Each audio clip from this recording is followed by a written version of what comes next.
Good morning, everybody. Welcome back to the channel. Welcome back to MUFC versus everybody. I am your host, Sean. I'm so glad you guys are here. You guys hear me okay? I wanted to make sure the mic was working. I was having some issues, but let me know if this sounds good in the chat if you are here and listening. Few updates today. Obviously, United have been traveling and trading ahead of tonight's very late kickoff against Real Betis in California. That's like a 10 p.m. kickoff here. I'm still undecided if I'm going to try to stay up. If I'm going to stay up for that, I'm going to need to take a nap. But a couple of updates today regarding some potential outgoings, some potential additions, and some injury updates perhaps as well. So before we do get stuck in this morning, please like the video. Don't forget to subscribe to the channel if you are new, and go check me out on Twitter, MUFC versus everybody. But let's get stuck in. Danny V already getting involved. Just looking at the thumbnail, he knows where we're going today. It says, "Pray McSauce will leave." Everybody's got like a fun nickname. McSauce is the one I hear a lot. I call whenever McTominay scores, I call him McDominate. Just because he's so physical and he gets it done in the box. But we all have our little terms of endearment, I guess. So on McTominay, so we've got some updates here regarding his potential move to Turkey. Obviously, we talked a little bit about that yesterday. So this is coming from journalist Emre Kaplan. He works with Espor, which is a Turkish outlet. But apparently, Scott McTominay has reportedly agreed personal terms with Galatasaray on a contract worth 5.5 million euros per year. That's roughly 4.5 million pounds per year. He's currently at United. He's currently on just over 3 million pounds per year. So that would be a pay raise for him. McTominay is one of the players who, he signed a new contract recently, but it's still, I don't even think he's making 100K a week still at United. So he could be in for a substantial pay raise if he did move to Galatasaray, and reports are to be believed. Reportedly, negotiations have been ongoing with Manchester United for a long time, and Erik ten Hag's decision will be one of the most decisive points for the deal. So it could all come down to whether or not ten Hag sees him as part of his plans or not. I think that we have a lot of moving parts, and I think it's like one of those things where it's like when my wife and I redid our kitchen, we got new cabinets and everything. It was like one of those things where you have all these different mini projects within the big project ready to go, and you can't start any of them until maybe one starts. But once that one project starts, you kind of have to keep going. You can't really hold off and not do the rest of them. So I think we have a lot of these players, a lot of these deals we're trying to get lined up, but a lot of them are going to depend on what happens with some of these current players like Wan-Bissaka, like Scott McTominay, like Lindelof, for instance. I think that could play a big role. And once we see some more movement out the door, we could see a lot more movement in the door. Journalist Ross Harwood has added, all the details are very close to being agreed between clubs. Expectation is that this deal will go through. So we see what happens. Dean Jones has chimed in as well. He's senior transfer correspondent with Give Me Sport.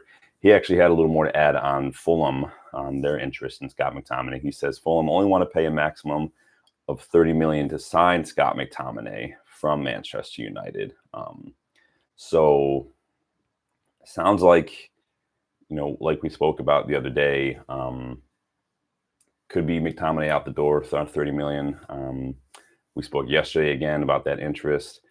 Reportedly, they both made offers, right? Galatasaray and Fulham. United are holding out for that 30 million.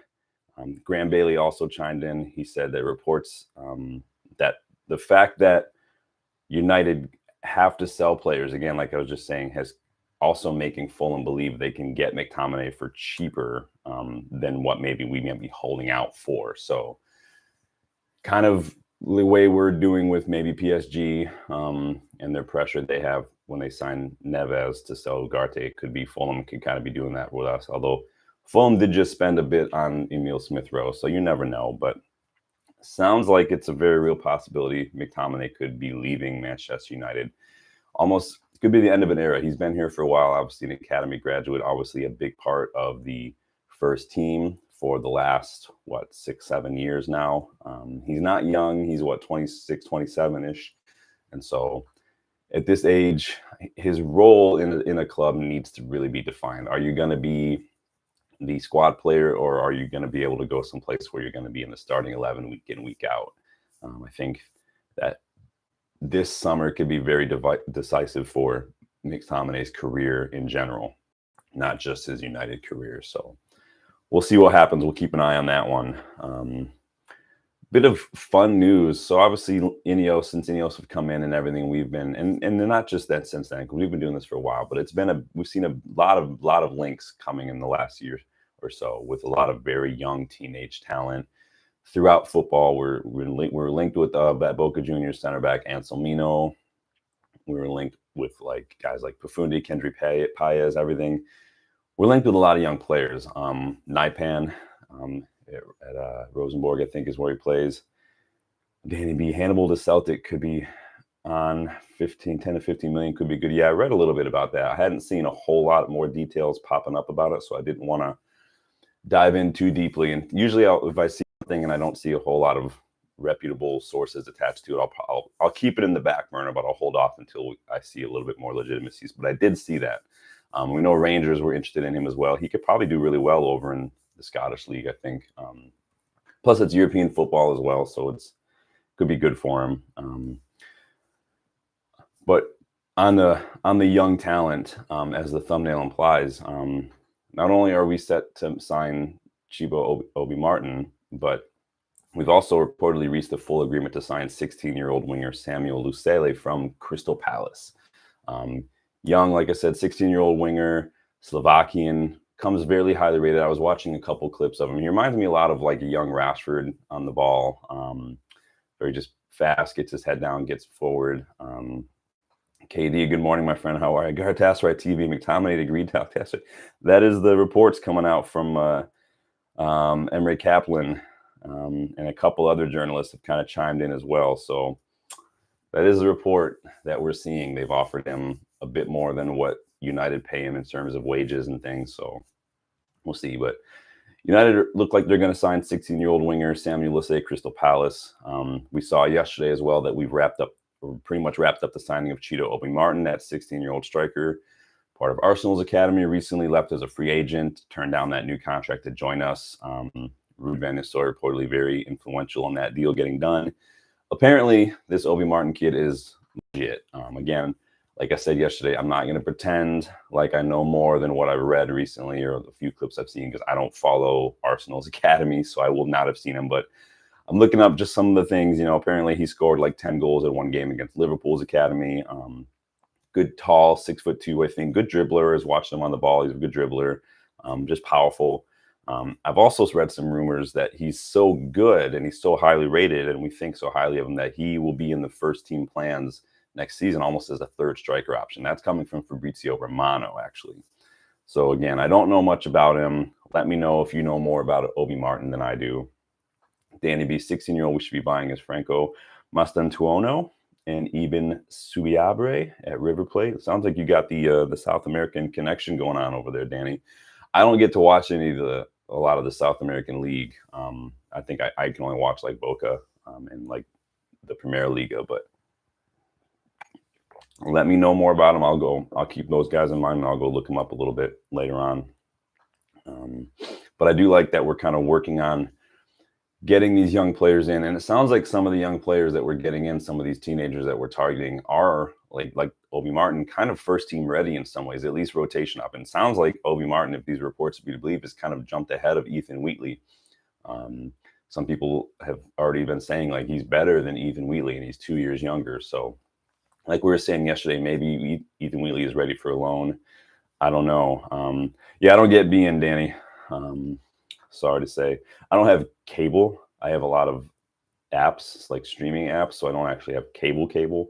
So I've got like ESPN, like Paramount, Peacock, all that kind of stuff. But I don't have cable, so no ESPN for me. RMC, no beIN Sport for me, unfortunately.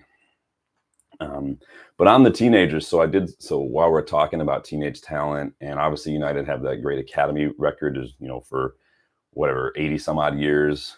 We've had an academy product in the squad, in the matchday squad. IPTV pal. Is that a legit thing? Because I keep seeing spam on Twitter. I keep blocking those accounts because it's like one account with about 80 posts of get IPTV and stuff like that. So it's one of those things, Twitter can be a cesspool sometimes, but it gets you sorted. I appreciate it. I'll look into IPTV as well. I've done the Fubo thing now and then, just to see what it's all about, but because I know Fubo pretty much gets everything as well, but Fubo is also pretty expensive. But I will look into IPTV. Let me know. Does it cost money? How much does it cost?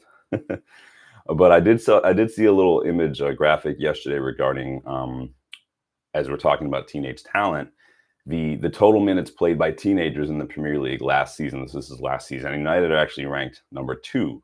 We are behind Brighton. So Brighton had a total of 33,751 minutes played by teenagers. We had 2,898. And then Burnley was number 3, and they were way behind us with 2,155. And you go down and you see Arsenal. Arsenal only had 13 minutes played by a teenager last season in the league, which is pretty interesting. City only had 453. Liverpool only had 107 minutes played by teenagers. So we are keeping that going. We are really, I like that. Not only like I said yesterday, when it comes to academy, when it comes to young players, the saying is, right, if you're good enough, you're old enough. It's not if you're old enough, you're good enough. I don't want to force it. I don't want to just try to filter things through this academy record shaped hole, right? I know our motto, like it has it on the back of the collar on the shirt, like youth, courage, success. I get it, and I fully back it. But if you have to be good enough, and so what that says is, if we have that many teenagers playing that many minutes, what that means is not only are we really trying to look at youth, but we're really good at identifying quality, talented young players. You don't have almost 3,000 minutes played by teenagers in your squad in one season if you're not identifying good talent like Garnacho, like Kobe Mainu, right? So I like that we're able to do that. It seems like our academy and our scouts at that level have been very effective over the last several years. And so let's keep that going. It sounds like we're getting linked to a lot of really good young prodigies, Lucille, Obi Martin, a lot of these guys. So keep it going. Let's keep the record going. What's going on? My buddy runs Apps Back Old Country, $70 a year. It's not bad. I'll have to keep it in mind. So we have some more news regarding potential outgoings.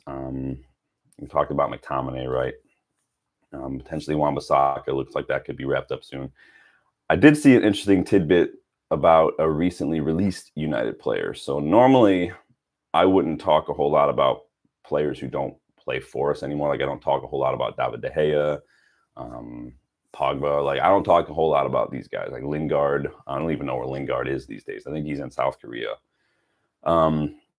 And I held off mentioning this yesterday until I saw it mentioned by some other journals. But so Shola Shoretire, if you remember Shola Shoretire, he was kind of one of the young up-and-comers that, under Ole Gunnar Solskjaer's regime, who didn't quite, he was kind of that Tahith Chong kind of group.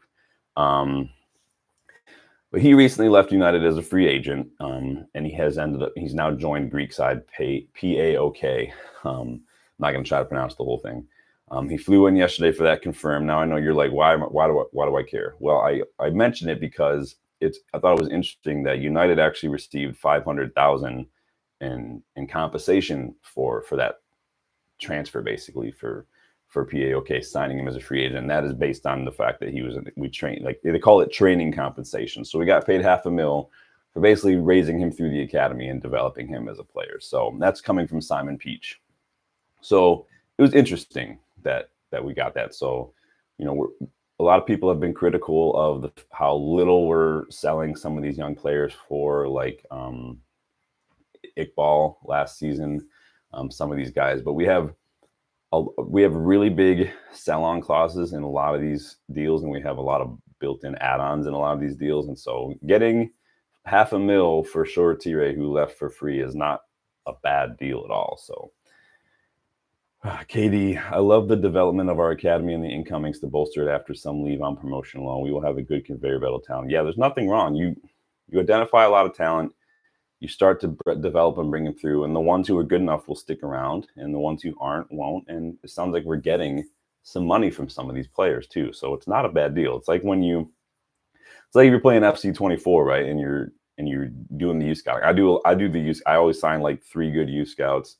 I try to get players. Some of them are going to stay with your club, and some of them you're going to sell, but then you're going to sell them for a couple million. You're going to make a little bit of money. It's not a bad deal. Urfane, good morning, my friend. Hi, Ugarte. Yes, yeah, we all want Ugarte, man. KD, nice deal. Didn't know he'd not gone for absolutely free. Yeah, he left. I remember he didn't really play a ton, and obviously never really quite broke through. So I mean, it is one of those things. So maybe he can go. He's still very, very young. He can go rekindle his career in Greece, and then probably make another move in a year or two. That's the point, right? It's not the destination. Could be a stepping stone, another link in the chain. So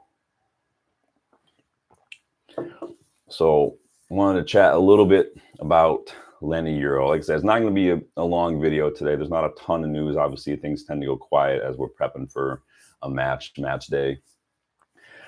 There was some footage this morning going around that showed Lenny Euro walking around on crutches, wearing a protective boot, and getting onto the team bus. So still update, which could be good news. You'd think if it was something we would know by now, right? The club would probably know by now if it was something very bad.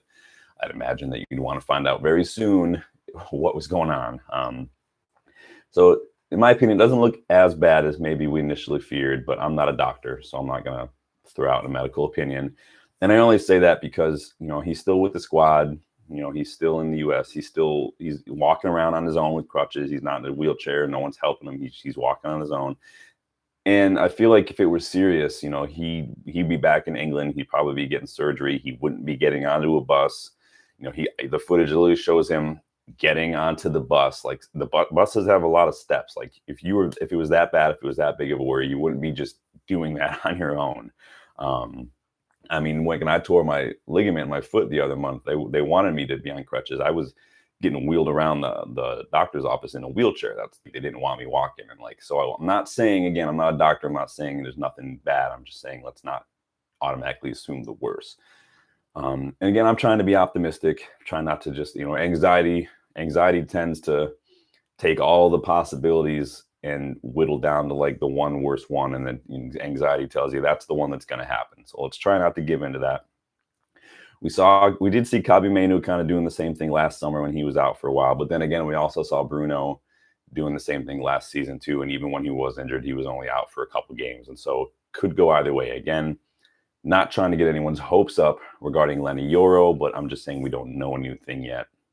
And Chris Wheeler chimed in this morning just before I went live, and he said United are expected to provide an update on Lenny Euro's fitness later on this week. So we'll probably get some news. Let's just hope and pray it's nothing too serious. It is a bit frustrating. There's not like a curse, but it is frustrating that he's never really injured, and then he shows up at United and he's injured like right away. So it is what it is. Yes, Katie, welcome. Irfan, welcome. It's always nice to see good new faces. Don't forget to subscribe if you like to get involved. If you haven't been able to tell by now, I do focus more on getting your guys' opinion and your guys' thoughts and feedback, and not just listening to myself talk. This is a community. This is a conversation. I like to just pretend we're all sitting at a bar chatting about stuff. So get involved. Your voice will be heard. Danny B, should be cheap. KD 50 euro. Oh, you guys are still talking about IPTV. KD, Lenny had heard yesterday that it was just a hairline fracture. He'd be back by game week 1, but now seeing on Twitter it'd be a further 3 weeks. Hope it's just a rumor. Yeah, social media is one of those things, whether it's politics or finance or medicine or anything. A lot of experts suddenly come out of the woodwork when stuff goes down. So let's wait, hold off, and see what the club has to say. Again, I'm not saying it's not a big deal. I'm not saying it is a big deal. I'm saying we don't know yet. So there's no sense in, trying to anticipate. And that's anxiety, trying to get out ahead of it, trying to plan and prepare. Let's just chill. Anxiety is future worry that robs you of present joy. So just take it one day at a time. Just pray nothing serious, and we'll see what happens. And Man City lost their friendly against Barcelona's academy last night. I watched a little bit of that. It was Jack Grealish. It was Erling Haaland, Rico and Oscar Bob, Mateo Kovacic, all these guys playing pretty much against a bunch of Barcelona players that I've never even heard of because they were all basically academy players. And City lost. In fact, City have lost all their friendlies. I figured I would mention it because you won't read or hear about it from anyone else in the media. But the moment United lose a friendly, it's all hands on deck. In fact, City have lost all their matches since the FA Cup final. And remember too that Liverpool's Jurgen Klopp farewell tour kind of derailed in the FA Cup quarterfinal. Just saying. You're welcome, football. No, Katie, ESPN does not jump on City. ESPN only jumps on United-related stuff. It just doesn't matter. Did City have a strike? I mean, Erling Haaland started for City. Jack Grealish started for City. Mateo Kovacic started for City. I will go back and see right now who for sure started, because I stopped watching it after a little while because it was, it is what it is. So Calvin Phillips, Josko Gvardiol started. Ederson started. Kovacic, Grealish, and Haaland. So yes, and then so they played against basically Barcelona's academy. I think Clement Longley was the only one, and then Vitor Roque started. He only played the first half. And I mean, do we count Vitor Roque at this point? No. So yeah, basically 100 million Gvardiol, 100 million Grealish, Haaland's best in the world, Kovacic, Calvin Phillips, who, let's face it, was signed just to fill a homegrown quota, and Ederson, who everybody can't stop praising as one of the best keepers in the league, even though the dude basically gifted Scott McTominay a goal ahead of the COVID lockdown. So again, I mention it because you won't hear it from anyone else. So it's what it is. And so just, I'm here doing the Lord's work, trying to make sure everyone remembers that City are garbage and United is hated, adored, never ignored, because it's just you. And again, even the hate comes from the status and the history and the prestige that you can't cheat your way to. You can't buy, it's ours. We are the biggest club in the world. So it is what it is. I'll leave the chat open for a few minutes. While I check on, see if there's been any updates since I've gone live, where you guys can get your questions and comments in and chat a little bit more for a second before I let you guys get out of here.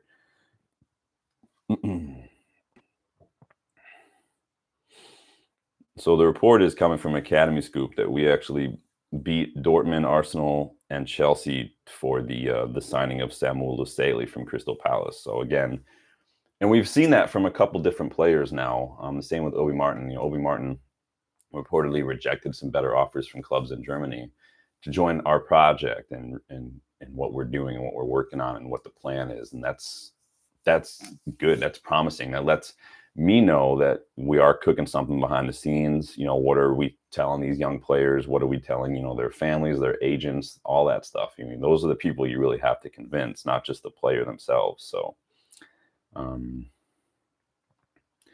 sounds like the João Neves to PSG is a done deal. 60 million euros plus 10 million in add-ons, and Renato Sanchez on loan is the deal there. So could see some Ugarte movement sometime maybe early this weekend, next week, as PSG maybe need to sell some players to buy. But I would like us to get our midfield sorted.